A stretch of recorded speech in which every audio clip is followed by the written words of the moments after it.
Nous avons utilisé une approche interdisciplinaire similaire de façon à tester l'hypothèse d'un lien entre certaines voies visuelles et les zones cérébrales impliquées dans le traitement des émotions.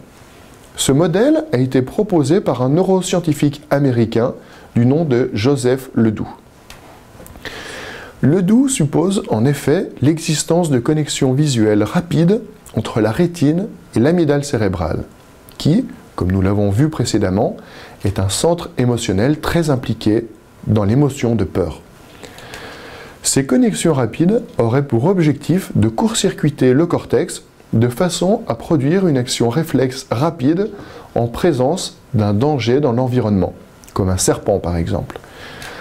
En d'autres termes, ces connexions rapides entre le système visuel primaire et l'amygdale expliqueraient pourquoi nous pouvons sursauter devant un danger potentiel sans l'avoir encore identifié. Par ailleurs, le modèle de Ledoux spécifie les voies visuelles qui seraient à l'origine de ces connexions directes vers l'amygdale. Le système visuel primaire traite en effet de façon plus rapide les basses fréquences spatiales de l'image, c'est-à-dire une vision floue mais rapide de l'image.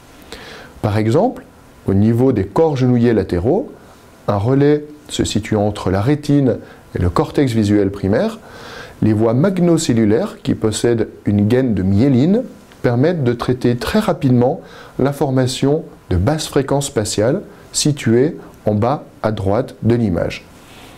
A l'inverse, les voies parvocellulaires traitent de façon plus lente les hautes fréquences spatiales situées en haut de l'image. L'origine de la voie rapide du modèle de Ledoux serait ainsi constituée des circuits basse fréquence spatiale. Ledoux a montré la validité de son modèle chez des mammifères primitifs comme le rat par exemple. Néanmoins, l'hypothèse reste ouverte chez l'homme. Chez le rat, il est en effet possible d'insérer une électrode dans le cortex visuel primaire et une autre électrode dans l'amygdale cérébrale de façon à tester quelle population de neurones s'active le plus rapidement. Pour des raisons éthiques évidentes, nous ne pouvons heureusement pas faire cela chez l'homme. Chez l'humain, différentes études en neuroimagerie ont été réalisées pour tester le modèle de Ledoux. Les études en imagerie par résonance magnétique fonctionnelle du chercheur genevois Patrick Vuillemier et ses collaborateurs ont montré par exemple une activité de la voie rapide du modèle de Ledoux pour des visages de peur filtrés en basse fréquence spatiale et une activité corticale pour ces mêmes visages filtrés en haute fréquence spatiale. Malheureusement, l'IRM fonctionnel ne possède pas la résolution temporelle qui permettrait d'affirmer que l'amygdale a été activée avant ou après le cortex visuel primaire. Pour pallier à la mauvaise résolution temporelle de l'IRM fonctionnel, Gilles Pourtois et ses collaborateurs ont utilisé l'électroencéphalographie, EEG. Cette technique permet de mesurer directement l'activité électrique des neurones, donc très rapide, contrairement à l'IRM qui mesure la réponse hémodynamique du cerveau, c'est-à-dire la quantité de sang présente à différents endroits du cerveau suite à une activité cérébrale. Grâce à l'EEG, Pourtois et ses collaborateurs ont pu montrer un boost très rapide produit par des visages de peur filtrés en basse fréquence spatiale dès 170 millisecondes de traitement. Malheureusement, le problème de l'EEG est l'inverse de celui de l'IRM.